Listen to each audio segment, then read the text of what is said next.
আসসালামু আলাইকুম রহমতুল্লাহ। সকলকে জানাই MC3 মিডিয়ার পক্ষ থেকে আন্তরিক শুভেচ্ছা অভিনন্দন। বন্ধুরা, আজকে আমি আমার বাবার সাথে নদীতে মাছ ধরার জন্য গিয়েছিলাম। এই নদীতে মাছ ধরার সময়টায় আমরা কিভাবে মাছ ধরলাম, কতটা মাছ পেলাম, সেটা আপনাদেরকে আজকের ভিডিওর মাধ্যমে দেখানোর চেষ্টা করব। আজকে প্রথমেই আমরা বলে রাখি, আজকে যে নদীটায় মাছ ধরছি এই নদীটা আপনাদের অত্যন্ত পরিচিত এবং প্রিয় একটি নদী। কারণ এই নদীর তীরেই অবস্থান করতেছে বাংলার বিখ্যাত, সারা বিশ্বের পরিচিত ঐতিহাসিক ইসলামিক মার্কাজ চরমোনাই দরবার শরীফ, চরমোনাই জামিয়া এবং কুতুবুল আলম সৈয়দ ফজলুল করিম রহমতুল্লাহ আলাই, সৈয়দ ইসাক রহমতুল্লাহ আলাইয়ের কবরসমূহ। সেই ঐতিহাসিক কীর্তনখোলা নদীতে আজকে আমরা সকাল থেকে মাছ ধরছি। তো মাছ ধরার সময়টা আমাদের কেমন ছিল, কতটুকু মাছ পেলাম, এটা আপনাদেরকে বিস্তারিত আজকের ভিডিওর মাধ্যমে দেখানোর চেষ্টা করব। আমরা যে সময়টা মাছ ধরার জন্য নদীতে গেছি সেই সময়টা নদীতে জোয়ার ছিল। আপনারা জানেন জোয়ারের সময় নদীতে অনেক পরিমাণে পানি থাকে, নতুন পানি আসে। তো এই কারণে আমরা কি পরিমাণ মাছ পেলাম এটা আপনাদেরকে দেখাবো। চলেন শুরু করা যাক। সকালবেলা আমি আমার আব্বার সাথে মাছ ধরার জন্য বাড়ি থেকে রওনা দিয়ে বের হইলাম। আমি এবং আমার সাথে ছিল আমার বড় ভাইয়ের ছেলে, যার মাথায় পাতিল দেখতেছিল, এবং সাথে ছিল আমার ভাইগনা। আমরা গিয়ে প্রথমে আপনাদেরকে লোকেশনটা দেখানোর চেষ্টা করলাম। এই যে দেখেন চরমোনাই জামিয়া আল কারিম মসজিদ এবং এর তীরবর্তী নিকটবর্তী স্থানে এই কীর্তনখোলা নদী। নদীতে খুব পানি থই থই করতেছে। নদীতে নতুন পানি এবং স্বচ্ছ পানি, মাঝে মাঝে জাহাজ আসতেছে। এই স্বচ্ছ এবং নির্মল পানি থাকার অন্যতম একটা কারণ হলো যে সময়টা আমরা মাছ ধরতে গিয়েছিলাম সেই সময়টা ছিল জোয়ারের সময়। আর আপনারা জানেন যখন নদীতে জোয়ার আসে আর তখন নদীতে অনেক পানি থাকে। তো আব্বা জাল মারতেছিল, আমি ভিডিও করতেছিলাম। এই যে দেখেন আব্বা জাল মারছে নদীর ভিতরে। তো আব্বা খুব দক্ষ জাল মারা লোক, সে প্রতিনিয়ত প্রায় জাল মারে নদীতে।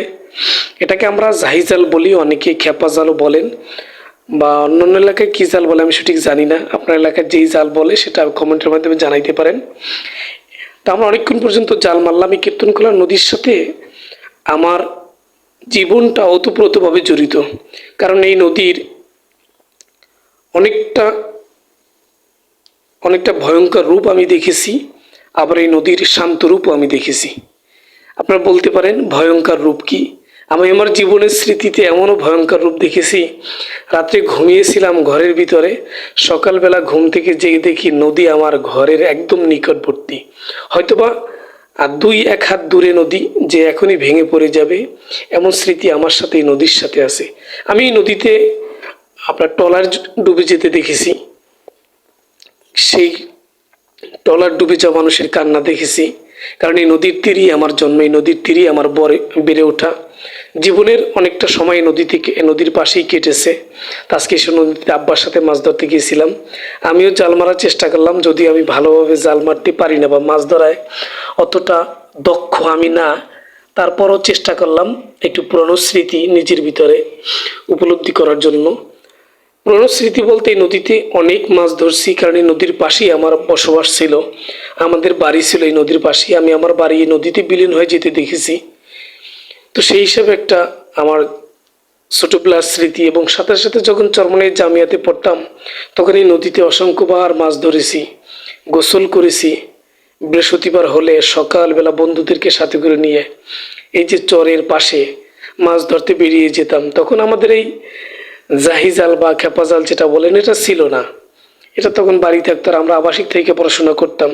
তখন আমরা আমাদের সেই মশারি, যে মশারিটা নিয়ে আমরা ঘুমাইতাম, সেই মশারিকে আমরা এই যে এখন যেভাবে জালটা টানতেছিলাম এইভাবে টেনে টেনে তখন মাছ ধরতাম দুপুর 1:30-2টা পর্যন্ত। মাছ পেলে আবার সেই ঘরামি মার্কেটের পাশে কোথাও গিয়ে ইট দিয়ে চুলা বানিয়ে মাছ রান্না করে খেতাম। আমার বন্ধুরা যারা ভিডিওটা দেখবেন তারা হয়তো বা এই কথাগুলো অকপটে স্বীকার করবেন এবং স্মৃতির পাথায় চলে যাবেন, স্মৃতি রোমাঞ্চিত করবেন। আমরা নদীতে অনেকক্ষণ মারার পর বেশি একটা মাছ না পাওয়ার কারণে আমরা নদীর পার্শ্ববর্তী যে ছোট খাল আছে, খালে জালটা মারার চেষ্টা করলাম। জালটা মারলাম, দেখি এখানে কিভাবে মাছ আসে। তো মাঝে মাঝে মাছ আসতেছিল কিছু কিছু, কিন্তু যেই পরিমাণে আশা করছিলাম সেই পরিমাণে না। তবে আমরা আজকে মূলত অনেক মাছ পাবো এমনটা আশা করেও যাইনি, কারণ আজকে যাওয়াটা ছিল আমার একটা স্মৃতি হিসাবে। সেই স্মৃতি হিসাবে মাছ ধরলাম, কিছু মাছ পেলাম, যেটা হয়তো বা আপনার দেখাইলে অনেকে হাসবেন বা অনেকে হাহা রিয়েক্ট দিবেন, কেননা আমরা যে পরিমাণ পরিশ্রম করছি সেই পরিমাণে মাছ পাইনি। আমি, আমার ভাইয়ের ছেলে, আমার ভাইগনা, আব্বা যদিও পরবর্তী সময় চলে গেছে আমাদের কাছ থেকে, সে আর আমাদের সাথে দীর্ঘক্ষণ ছিল না। তা আমরা এই অল্প সময়ের ভিতরে কি পরিমাণ মাছ পেলাম এটা আপনাদেরকে দেখাইতেছি। এই মাছগুলো পেলাম আমরা। তো এই কীর্তনখোলা নদীর সাথে অনেক স্মৃতি বিচরিত, অনেক স্মৃতি। একটা সময় নিয়ে আপনাদের সাথে সেই স্মৃতিগুলো শেয়ার করব। ভিডিওটা ভালো লাগলে অবশ্যই শেয়ার করবেন। চরমোনাই সম্পর্কিত বিভিন্ন নিউজ, বিভিন্ন খবর পেতে আমার ফেসবুক পেজ এবং ইউটিউব চ্যানেলটা সাবস্ক্রাইব করবেন। আসসালামু আলাইকুম রহমতুল্লাহ।